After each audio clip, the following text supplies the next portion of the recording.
মোদি গদি পেয়েছি, হাকিকাতে বাদশা হলো মঈনুদ্দিন।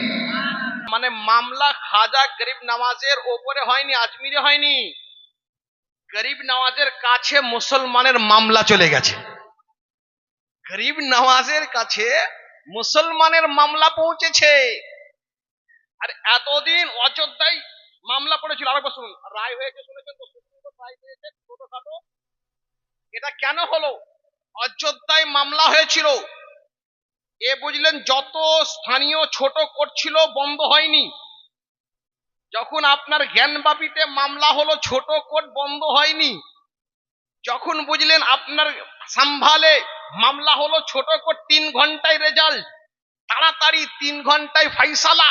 কিন্তু যখন গরিব নওয়াজের দরবারে মামলা হলো, মুসলমান দেখতে চায় কেমন আপনারা, যখন গরিব নওয়াজের দরবারে মামলা হলো, গরিব নওয়াজ হচ্ছে ট্রান্সফরমার পাওয়ার হাউস।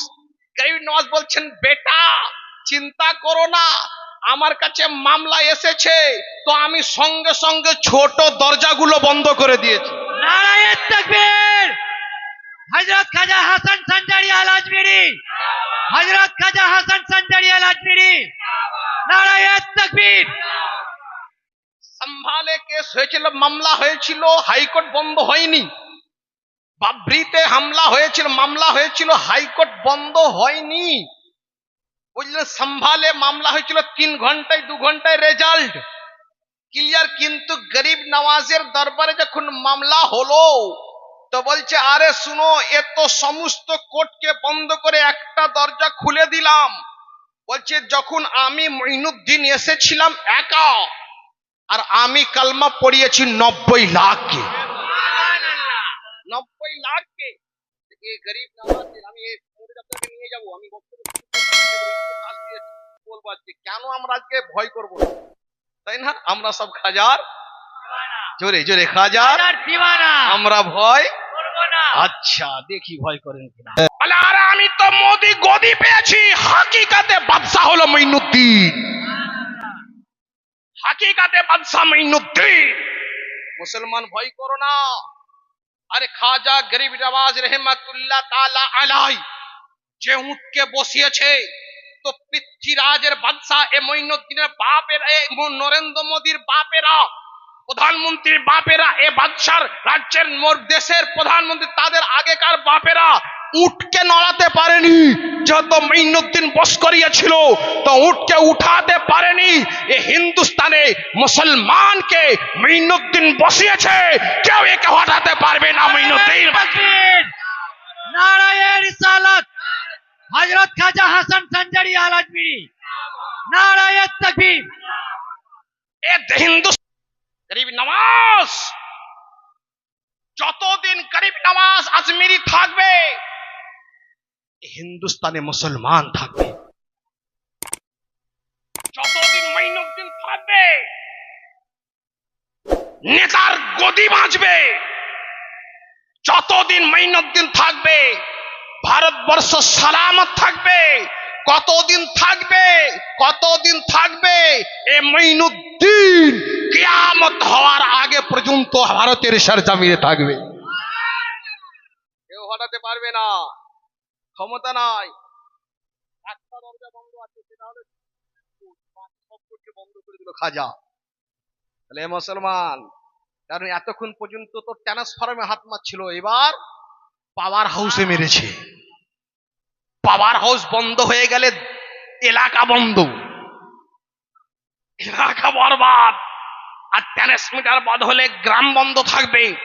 তো এতক্ষণ বাবরি মসজিদে ট্রান্সমিটার করেছিল, জ্ঞানবাপী ট্রান্সমিটার করেছিল, সম্ভাল ট্রান্সমিটার ছিল, এবার পাওয়ার হাউসে হাত দিয়ে দিয়েছে। জেনে রাখো মুসলমান, খাজা গরিব নওয়াজ যখন জয়পাল যুগে আসমানে আকাশে উঠতে লেগেছিল তো খরুমকে পাঠিয়ে দিল, এ খরুম যা। শুনেছেন না? আচ্ছা বলুন, খরুম আপনারা আবার শুনবে? শুনবে? শুনবে না। মঈনুদ্দিন বলল, যা নিয়ে আয়, যা নিয়ে আয়। তো মঈনুদ্দিন ইশারা করলো, তো গরিব নওয়াজের কথা শুনে এ খরুম উঠতে উঠতে উঠতে জয়পালের মাথায় মারতে আরম্ভ করলো। মারতে মারতে মঈনুদ্দিনের কদমে হাজির করে দিল। বুঝা গেল মঈনুদ্দিন যখন ইশারা করেছে তো বেজান খরুমকে জানদার বানিয়ে দিয়েছে, বেজান খরুমে জান দিয়ে জানদার বানিয়ে দিয়েছে।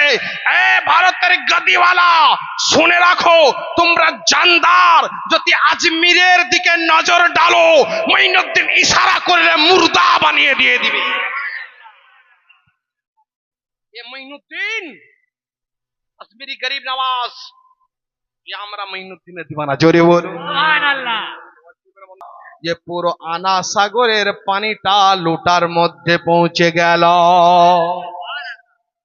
এক জায়গায় মৌলানা কি হলো? বলে আমি মানবো না। কেন? কি হলো? আমি তো মানছি না। কেন? বললে পুরো আনা সাগরের পানি লোটায় কি করে হয়? এটা কি করে মানবো? তাই তো না, তাই তো না, বলুন ঠিক তো? ভালো এসেছি, ঠিক আছে। বলে কি করো? বলে এখন আমি লেখাপড়া করি, পড়ছি। ঠিক আছে, তাহলে উত্তরটা ভালোই হবে। বলে এখানে তোমার কাঁধে এটা কি? বলছে ব্যাগ। বলে ব্যাগে কি আছে? বলছে ব্যাগে এখানে ল্যাপটপ রয়েছে। উত্তরটা তাহলে তো ভালোই হয়ে গেল। ল্যাপটপ এসে মানে আমার ক্লিয়ার প্রশ্নের উত্তরটা ক্লিয়ার হয়ে যাবে। বলে এখানে নামাও। নামানো হলো। বললে এখানে এখন তুমি এখানে ল্যাপটপটা বের করো। আচ্ছা বলো তো, ভারতের এখানে ল্যাপটপ বসেছে, আমি তো মক্কা যেতে পারিনি, মক্কা দেখবো তো, মক্কা দেখবো আমি। দাঁড়ান দেখাচ্ছি। তাড়াতাড়ি করে ল্যাপটপ মেরে বলছে দেখুন মক্কা, পুরো মক্কা। বলে মক্কা তো দেখা যায়, আমার হাত ঘুরিয়ে বলছে দেখুন মদিনা। বলে দিল্লিতে আমি ভারতে বসবাস করছি, কিন্তু দিল্লির ইন্ডিয়া গেট দেখিনি। দেখবেন দেখাচ্ছে ইন্ডিয়া গেট, খটখট করে দেখে, এটা ইন্ডিয়ার গেট। পুরো দিল্লি শহর, পুরো মুম্বাই। বলে আরে শুনেছি আমেরিকা, দেখিনি। আমেরিকা দেখো, আমেরিকা দেখাতে লাগলো, পাকিস্তান দেখাতে লাগলো, এক এক করে শব্দ। আমি তারাও খামোশ। বলে এই ল্যাপটপ কতটা? কতটা? সামান্য একটা ল্যাপটপের ভিতরে তুমি পুরো ভারতকে ভরে দিয়েছো। পুরো ল্যাপটপের ভিতরে আমেরিকা ঢুকে গেছে, ইরাক ঢুকে গেছে, ইরান ঢুকে যাচ্ছে। আরে তুমি ইংলিশ টিচার হয়ে তুমি বৈজ্ঞানিককে মেনেছো সম্ভব, আর আমরা যদি বৈজ্ঞানিক তার পাওয়ার এরকম হয় যে ল্যাপটপের ভিতরে যদি সে পুরো কাবা মক্কা মদিনাকে ভরতে পারে, তো মঈনুদ্দিন আল্লাহর পাওয়ারওয়ালা, তিনি ইলেকশন করে ওলি হয়নি, তিনি সিলেকশন হয়েছিলেন, আল্লাহ সিলেকশন করে ওলি বানিয়েছে। তো শুধু আমি বলি, আরে মঈনুদ্দিন শুধু আজকে ওই পয়জাকার নদীর পানি আনা সাগরে নয়, মঈনুদ্দিন যদি ইশারা করতো পুরো পৃথিবীর পানিকে লোটায় ভরে দিত। সুবহানাল্লাহ, সুবহানাল্লাহ, সুবহানাল্লাহ। পুরো পানিকে লোটায় ভরতো। বলে তোমরা ওকে মানবে, মঈনুদ্দিন ওলির পাওয়ার মানবে না। আল্লাহর ওলি পাক। বাবা এবার যেদিকে ছিলাম, হযরত মঈনুদ্দিন সঞ্জারি আজমিরি রহমাতুল্লাহ